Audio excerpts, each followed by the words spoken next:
Be me, I guess. This whole thing happened over the last couple of months. My friend Anna kept telling me I needed to get out more. She said I was spending way too much time at home, just working and coming back to my apartment. She wasn't wrong. My social life was basically non-existent. So she invites me out with her main group of friends. She'd been part of this group for years and always talked about how cool they were. A good mix of guys and girls, no drama, just chill people. I was nervous, but agreed to go. We were meeting up at some bar downtown on a Friday night. I remember spending way too long trying to figure out what to wear. Wanted to look good, but not like I was trying too hard. The classic dilemma. I finally get there, and the place is loud, but has a nice vibe. Anna waves me over to a big booth in the back. There were maybe 6 or 7 other people there. Anna does the introductions. There was her, another girl I didn't catch the name of, and 4 guys. She introduces them as Eric, Steven, Dan, and some other guy. Dan was the loud one, telling some crazy story and making everyone laugh. Steven was quieter, seemed more observant, just listening to everyone with a small smile. And then there was Eric. He was sitting at the end of the booth, kind of nursing his drink and scrolling on his phone when I walked up. He looked up when Anna said my name, and he had a really nice smile. He wasn't like a supermodel or anything, just a normal, handsome guy. Clean cut, nice shirt, seemed put together. I slide into the booth next to Anna, and I'm trying to just follow the conversation. Dan is still going on, and I'm laughing along, but I can feel Eric looking over every now and then. After a few minutes, he puts his phone away and leans forward a bit. He asks me how I know Anna. Just a simple, normal question. We started talking, and it was so easy. It wasn't like one of those awkward first conversations where you're just firing off questions like a job interview. We talked about a new movie that just came out, some shows we were both watching. He was an engineer, told me a little about his work, but didn't bore me with technical details. I told him about my job as a barista, and he actually seemed interested, asking about the weirdest drink orders I've ever gotten. He was a great listener. He'd let me finish a thought without interrupting. It felt like the rest of the noisy bar just faded away. At one point, I noticed Steven watching us from across the table. He wasn't staring in a creepy way, just kind of observing. When he caught my eye, he just gave a little nod and went back to his conversation with Dan. It felt like he was sizing me up for his friend. The night went on, and Eric and I were pretty much locked into our own little world. He bought me my next drink without me even asking. He just went to the bar and came back with another one for me. It was a small gesture, but it felt really thoughtful. I was genuinely having a good time, better than I'd had in a long time. I felt like I fit in with the group. Everyone was friendly, nobody was weird or standoffish. Towards the end of the night, as people were starting to talk about leaving, Eric pulled out his phone. He was really casual about it. He said he had a great time talking to me and that he'd like to do it again. Asked if he could get my number. My stomach did a little flip. Of course, I said yes. I gave him my number, and he sent me a text right away so I would have his. It just said Eric. We all said our goodbyes, and I shared a ride home with Anna. She was practically buzzing. She kept saying how she knew Eric would like me. She told me he was a really good guy, smart, stable, and had been single for a while. Apparently, he was pretty picky and didn't just date anyone. That made me feel even better. I went to bed that night feeling really optimistic. The next morning, I woke up to a text from him. Hope you got home safe. Had a really great time meeting you last night. We started texting back and forth all day. It was just light, fun stuff. Sending each other funny pictures, talking about our plans for the weekend. The conversation never felt forced. There weren't any of those awkward pauses where you don't know what to say next. This went on for the next few days. It became a routine. A good morning text from him. Little check-ins throughout the day. It was nice. It felt like someone was actually thinking about me. We made plans to go see that movie we had talked about at the bar. He was going to pick me up the following Friday. I was so excited. I told Anna all about it. She was thrilled, saying everything was going perfectly. I really thought it was. Eric seemed different from the other guys I had dated or talked to recently.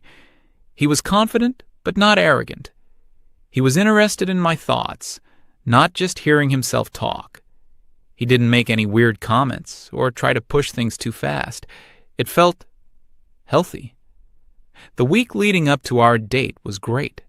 The texting continued, and we even had a phone call one night that lasted for almost 2 hours. We just talked about everything and nothing. Family, goals, dumb childhood stories. I remember thinking to myself that this could actually be the start of something real. The weekend before our date, Stephen was having a small get-together at his place, just the main group, for a game night or something. Anna invited me, and she said Eric was hoping I would come.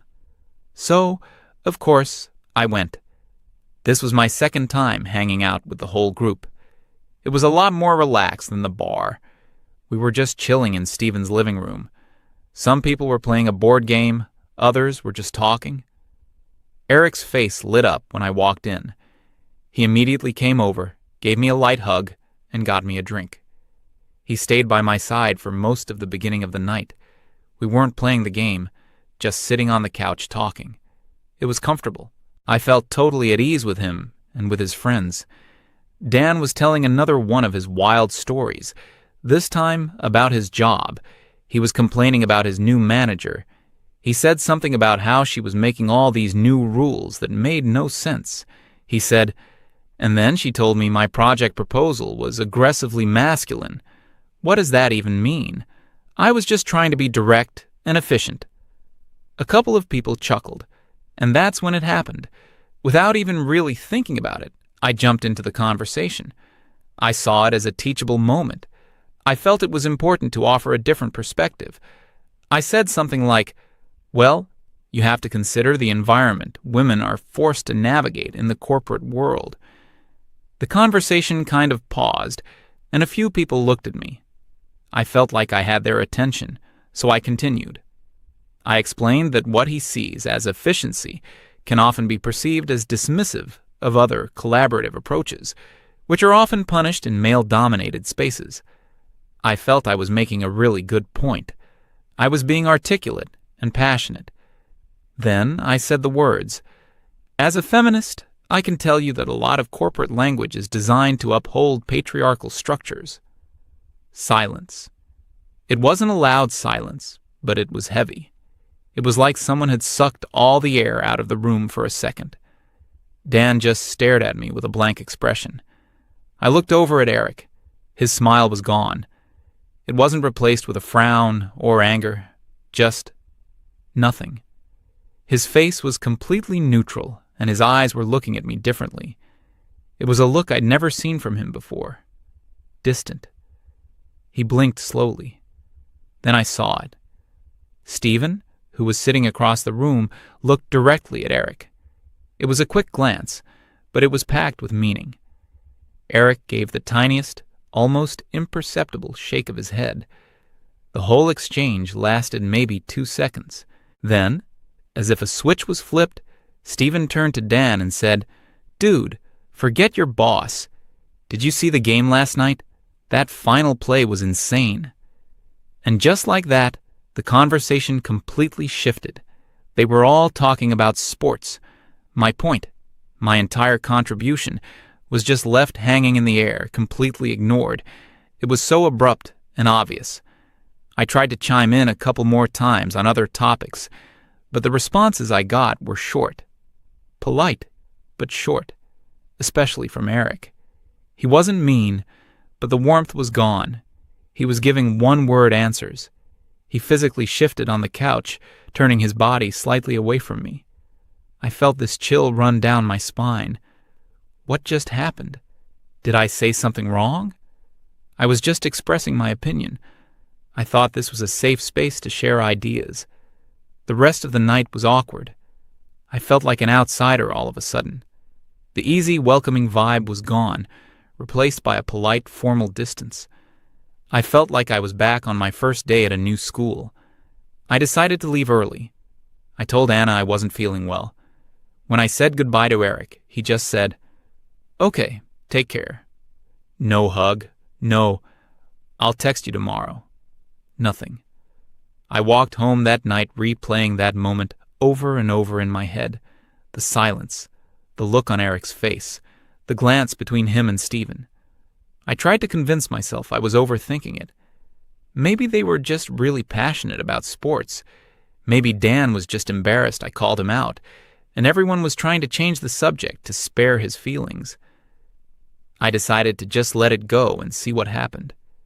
Maybe I was just being paranoid. I got home and checked my phone. Nothing from Eric. That was the first night since we met that he didn't send a good night text. That was a bad sign. The next day, I waited. No good morning text. The silence was deafening.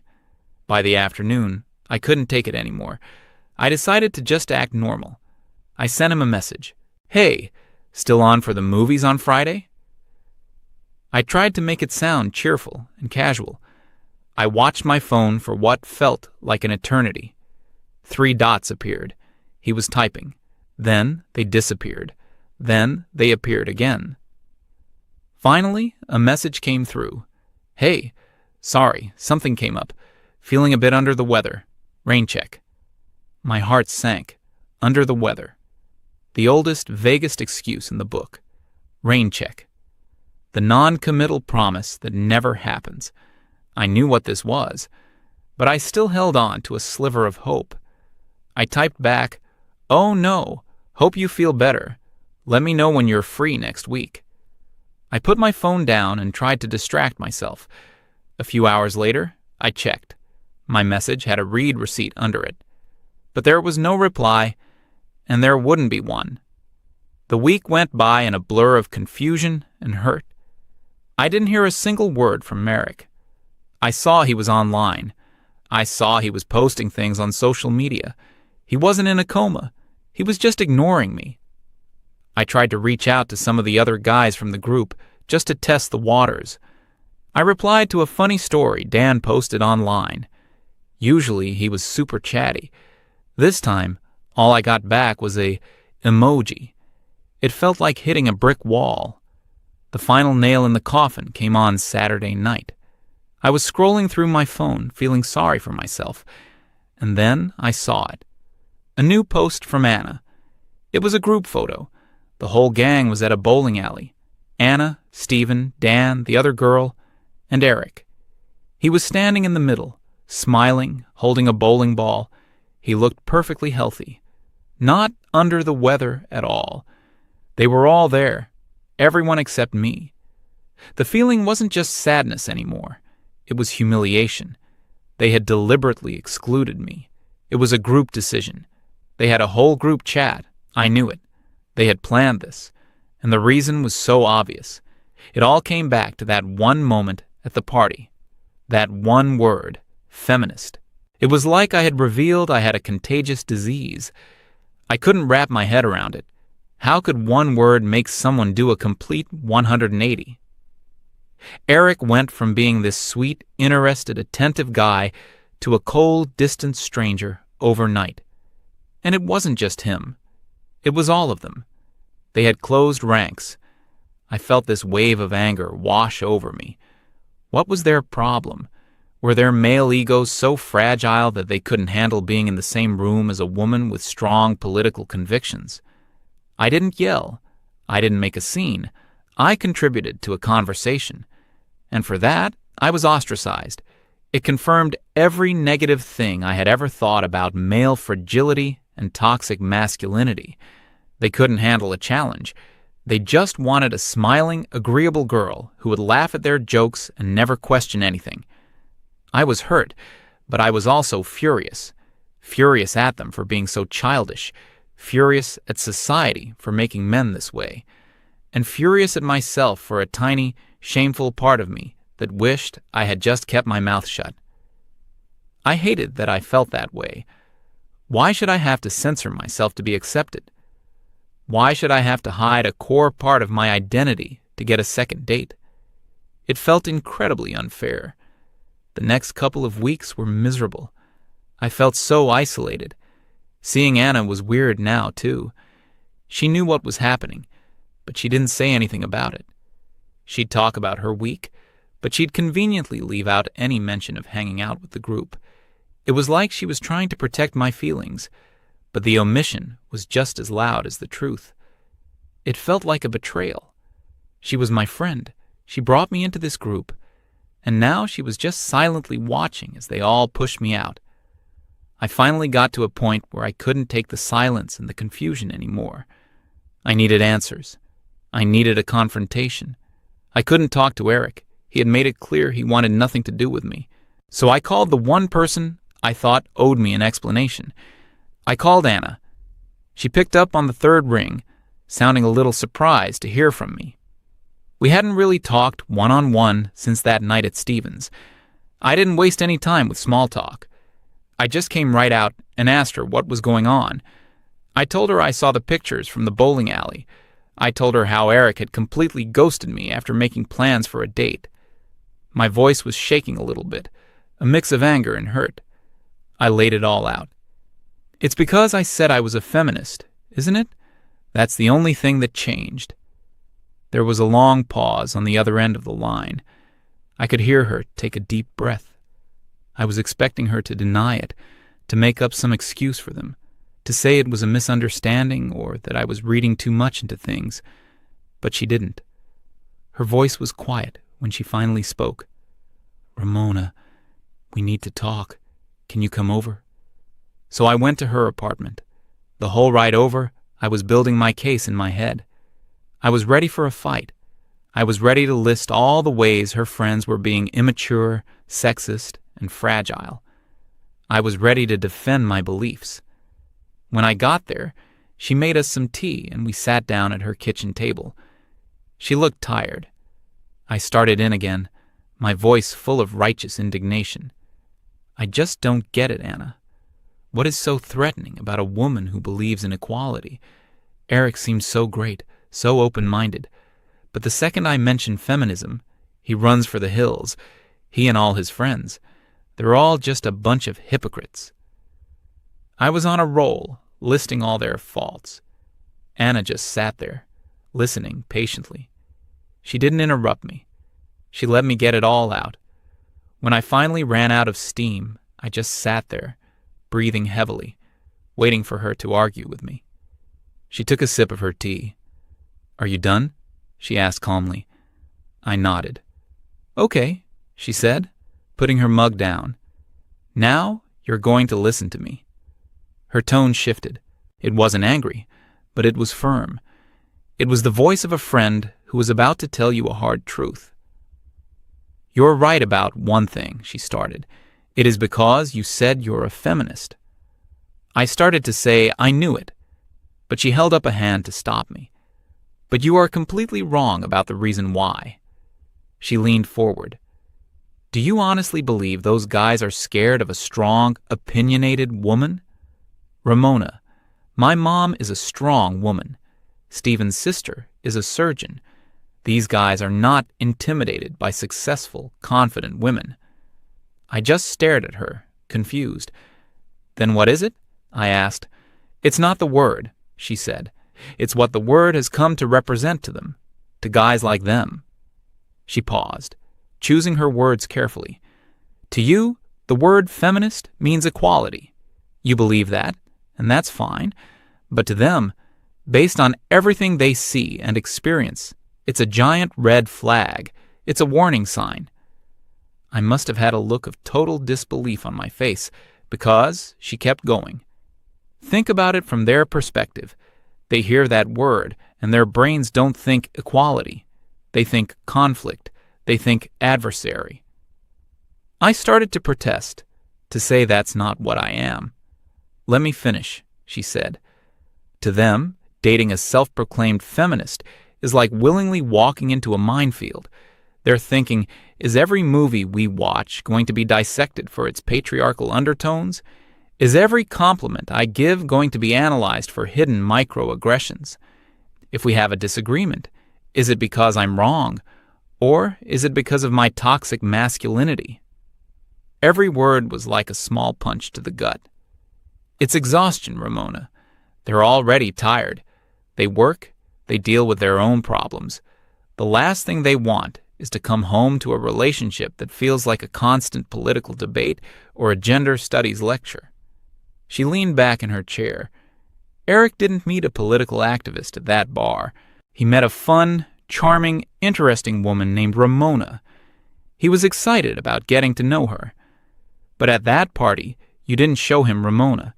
You showed him an ideology. You put a label on yourself, and that label comes with a mountain of negative baggage for them. I was speechless. I wanted to argue, but I couldn't find the words, because a part of me knew she was right.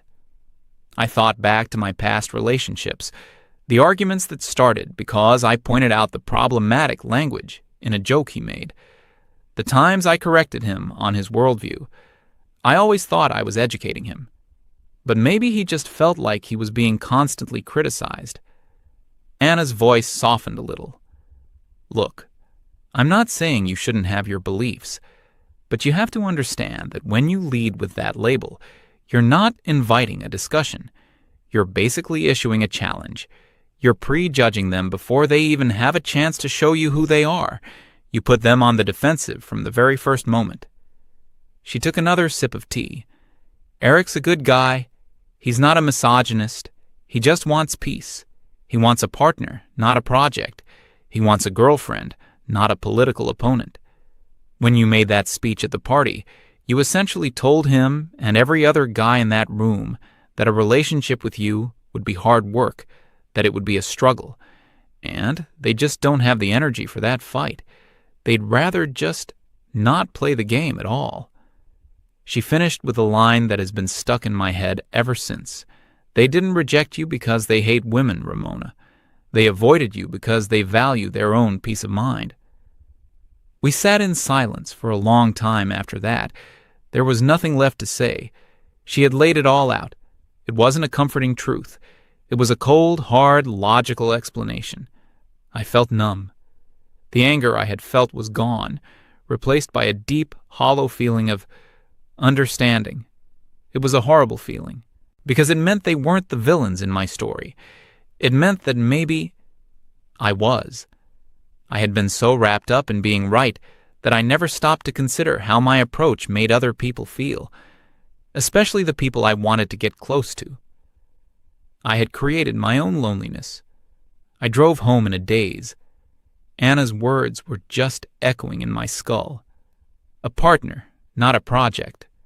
They value their peace of mind.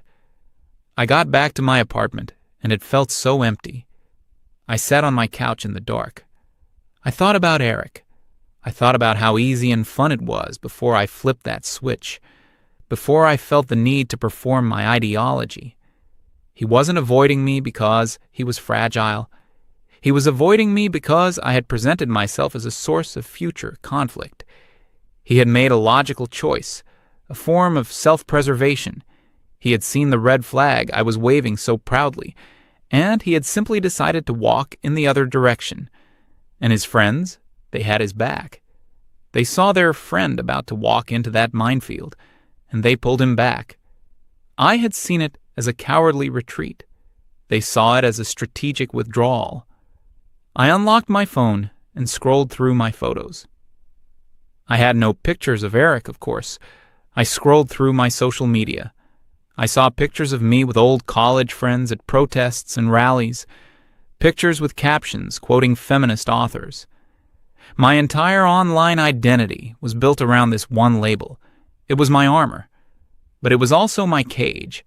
It had kept me safe in my echo chamber, but it had also locked everyone else out, especially the kind of normal, stable, peaceful man I secretly wanted. The shock wasn't that men were avoiding me after learning I was a feminist. The shock was finally understanding why. It wasn't about them being weak. It was about me being exhausting. I looked around my quiet apartment. I had my strong opinions. I had my righteous anger. I had my ideology. And I was completely, utterly alone.